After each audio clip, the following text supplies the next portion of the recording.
को स्टार्ट करते हैं। ये होगा ब्लॉग छठ पूजा का, और कैसे आप लोग मुझे कमेंट में बताइएगा। चैनल पे नए हो तो चैनल को सब्सक्राइब कर लेना, पेज पे देख रहे हो तो पेज को फॉलो करके वीडियो को लाइक और कमेंट करके जरूर बताइएगा ये ब्लॉग आपको कैसा लगा। तो अभी 1 बजने वाले हैं, मैं हो गई हूँ रेडी, जाना मुझे कपड़े लेने और फल फ्रूट जो भी छठ पूजा में लगता है वो सब खरीदेंगे। तो जो भी ब्लॉग में पॉसिबल होगा आप लोग के साथ शेयर करेंगे। वीडियो पर लास्ट तक बने रहिएगा और वीडियो को लाइक जरूर कर दीजिएगा। चलिए व्लॉग कंटिन्यू करते हैं। यहाँ पे मैं आ गई थी मार्केट, और यहाँ पे ना आज का फ्रूट इतना महंगा था कि पूछना नहीं है। छठ माँ के आशीर्वाद से हमने सारे फ्रूट्स खरीदे, और एक स्कैम होते होते हमारा बच गया 100 रुपये, मतलब 300 रुपये बचा। 3 जगह मैंने फ्रूट खरीदे थे। पहले ना अर्घ देने वाला सामान भैया ने बोला कि 100 में बना देंगे, जो पॉलिथीन में ब्लैक वाले में बना रहा है, बोल रहे थे 1 लोग का 100 रुपये दे देना। मैं बोली 100 तो नहीं होता है, 25-30 में मिल जाता है अर्घ का सामान। फिर बोले नहीं 50 दे दीजिएगा। फिर मैं बोली 50 तो मैं नहीं दूंगी, क्योंकि 3 जगह मैं ले रही हूँ तो मुझे चाहिए भाई छूट। तो उन्होंने ना 30-30 रुपये में करके दिया। 100 वाला चीज़ 30 में दिया। अगर मैं नोक-झोंक नहीं करती तो फिर 100 का 100 देते, फिर स्कैम होते होते बच गया। फिर आई मैं घर। हे प्रभु, आपका दिया हुआ आपको अर्पित है। मेरा ब्लॉग अगर आप लोग शुरू से देखते हो तो आपको पता होगा कि जो चीज़ भी मैं ख़रीद के लाती हूँ, चप्पल जूता छोड़ के, वो मैं भगवान को पहले अर्पित करती हूँ, तब जाके मैं पहनती हूँ। तो मैं लेके आई थी ये सब कपड़े, मैंने भगवान को चढ़ाया। मैंने 2 शॉल लिया था, एक का लिया था 500 में, एक 650-700 के लगभग में, दोनों मम्मी के लिए। और फिर मैंने अपने लिए लिया था सूट येलो कलर का, क्योंकि मेरी जो एक मम्मी है उनको अर्घ दिलवाने का काम मेरा करना था और मुझे करना था। वो व्रत थी सिर्फ, क्योंकि तबीयत ख़राब था। तो कपड़े लिए अपने लिए, एक सैंडल लिया मैंने, फिर एक सैंडल लिया मम्मी के लिए जो कि छोटा हो गया, फिर इसको चेंज करना, अभी तक चेंज नहीं हुआ। एक लिया था बाबू के लिए ऊनी टी शर्ट, और एक अपने बगल के एक लड़की को गिफ्ट करने के लिए मैंने एक कुर्ती ले ली थी। मार्केट से आने के बाद काम की तो धड़ल्ले से लाइन लगी हुई थी, तो मैंने किचन में एंट्री मारी, और यहाँ पे ना जो चावल के आटे वाला कसार बनता है लड्डू, उसको बनाने के लिए प्रक्रिया चालू हुई। इसमें डाला तिल भुना हुआ और मूंगफली भुना हुआ, चावल के आटे को भून दिया। इसमें ना पाग बना के डालना रहता है, चीनी वाला सीरा। तो सीरा बनाया, इसमें डाला, और ये प्रसाद के लिए बन रहा है, जो कि छठ घाट पे जाने के लिए तैयार हो रहा है। तो यहाँ प्रसाद बनाने के लिए सबसे पहले हम कसार बनाते हैं। आपके वहाँ क्या क्या बनता है बताइएगा ज़रूर, क्योंकि हम लोग के वहाँ तो यही बनता है। कसार बनाई, फिर उसके बाद चले गई थोड़ा सा मेहंदी लगवाने के लिए।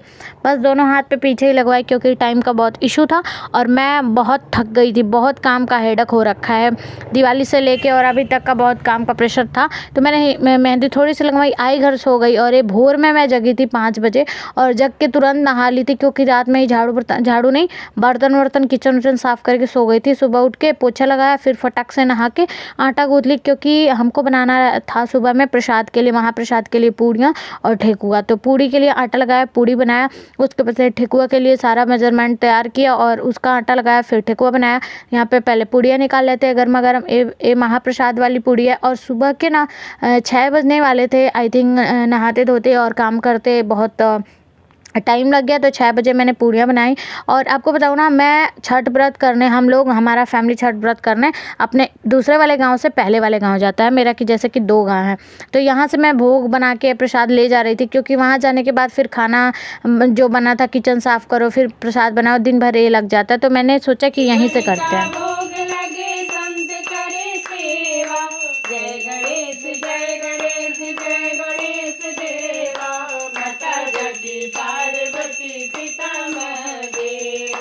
हुआ पूजा पाठ हुआ, फिर मम्मी के पैर में लगाई आलता, और उसके बाद से हम लोग तैयार हो गए। सब लोग एक एक करके गए, क्योंकि बाइक थी 2 तो ज़्यादा सामान हो जाता है ले जाने के लिए छठ पूजा में। और सारा शॉपिंग मैंने यहीं से किया था अपने दूसरे वाले गांव से। फिर पहले वाले गांव गए। यहाँ पे मेरा मतलब जन्म है, मैं पली बड़ी हूँ अपने इसी वाले गाँव पे, जो पहला गाँव मैंने बताया था। वहीं पर मेरा बचपन बीता है। मैं 8 तक वहीं पर पढ़ी हूँ। लेकिन वो थोड़ा सा ना बहुत गाँव लगता है, जैसे गाँव एकदम खाटी गाँव है। तो वहाँ पे हम लोग छठ पूजा में जाते हैं, बड़ा मज़ा आता है। आपको दिखाऊंगी आज शाम का व्यू जो भी है।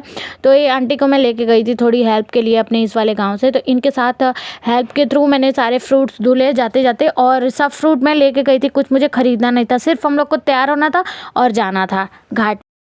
सारा फल फ्रूट और चंगेली धुला गया है। और ये कौन जी अभी नहाया नहीं है, सुबह से काम काम काम।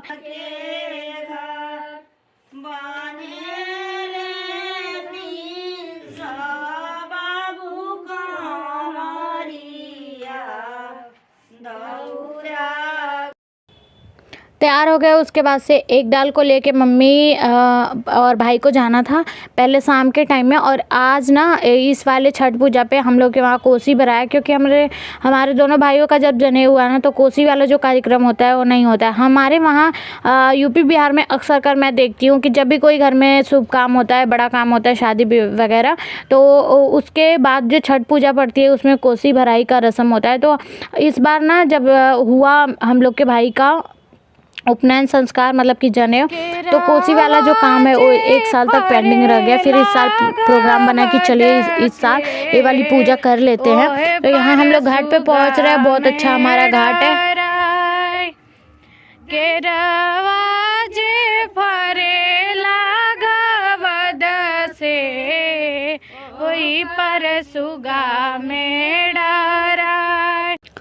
यहाँ गीत वगैरह गाते गाते हम लोग पहुँच गए अपने गांव के मंदिर पे। एक गांव में हमारा सबसे बड़ा मंदिर है, यहीं पे पोखरा है और पोखरे पे इतना अच्छा डेकोरेशन होता है कि पूछना नहीं। मैं और दोनों बहन हम लोग रेडी हो गए थे, साथ में जितने लोग भी मेरे घर से जाने वाले थे सब लोग रेडी होके चले गए थे छठ पूजा घाट पे। यहाँ पे सब लोग देख रहे थे हम लोग को, क्योंकि हम लोग बहुत कम उस वाले गाँव पे जाते हैं। सब लोग देखते हैं, मतलब सब लोग पूछते हैं कि बाबू आप लोग आते क्यों नहीं हो, यहाँ पे आया जाया करो। बट क्या है ना, एक्चुअली टाइम नहीं होता है। भाई लोग तो जाते रहते, बट हम लोग सिर्फ छठ पूजा में जाते हैं हर साल। तो सब कोई बोलता है ना भाई नहीं आया करिए, यहाँ पे आती नहीं है। फिर यहाँ गए, सबसे मिले, जिन लोगों से बात हो पाया हुआ, और उसके बाद हमने डाल उतरवाया। उसके बाद से जो बांस का है इसको प्रिपेयर किया और इसको लगा दिया। उसके बाद हम सब ने मिल के माता रानी की खूब सारी पूजा करी, छठ माता की। जिसने भी जो भी मनोकामना रखी है छठ माता सबकी मनोकामनाएं पूरी करें। ऐसे ही प्यार सपोर्ट अपना आप लोग देते रहो। और आप लोग के वहाँ छठ पूजा होता है कि नहीं मुझे ये भी कमेंट में बताइएगा। बहुत लोग के वहाँ तो छठ पूजा नहीं होता है मुझे जहाँ तक पता है, लेकिन बहुत लोग के वहाँ रेयर नहीं होता है, बहुत लोग के वहाँ तो होता ही होता है। तो यहाँ पे शाम को मैं पूजा करके चली गई पानी में अर्घ दिलवाने के लिए। यहाँ पे देखिए डेकोरेशन कितना अच्छा हो रखा है पूरा। और शाम के टाइम में कम भीड़ रहता है, सुबह के टाइम में बहुत ज़्यादा भीड़ रहता है, क्योंकि गाँव में अक्सर करना शाम के टाइम में लोग जानवरों को खिलाते पिलाते हैं और सुबह के टाइम में भोर में आना रहता है। तो भोर में ना जल्दी से गाय भैंस को खिला के लोग भोर में ज़्यादा आते हैं, पूरे गांव के लोग आते हैं। और ये अंधेरा होने वाला था, फिर हम लोग निकल गए घाट से। और सारा जो हम लोग चढ़ाए रहते हैं ना, दीपक छोड़ के सब कुछ उठा के लेके जाना रहता है। एक दीपक छोड़ के एक दीपक लेके जाना रहता है और सुबह में फिर हम लोग को आना रहता है। घाट पे सब कुछ होने के बाद जो कोसी वाला कार्यक्रम होता है वो घर पे होता है, तो उसके लिए घर आ गए थे हम लोग। और यहाँ पे बड़े वाले भाई छोटे वाले भाई रेडी हो गए थे, क्योंकि कोसी वाली पूजा इन लोग को ही करनी थी। तो कोसी का कार्यक्रम और सुबह का अर्घ मैं कल के वीडियो में शेयर करूंगी आप लोग के साथ।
प्रसन्न भइले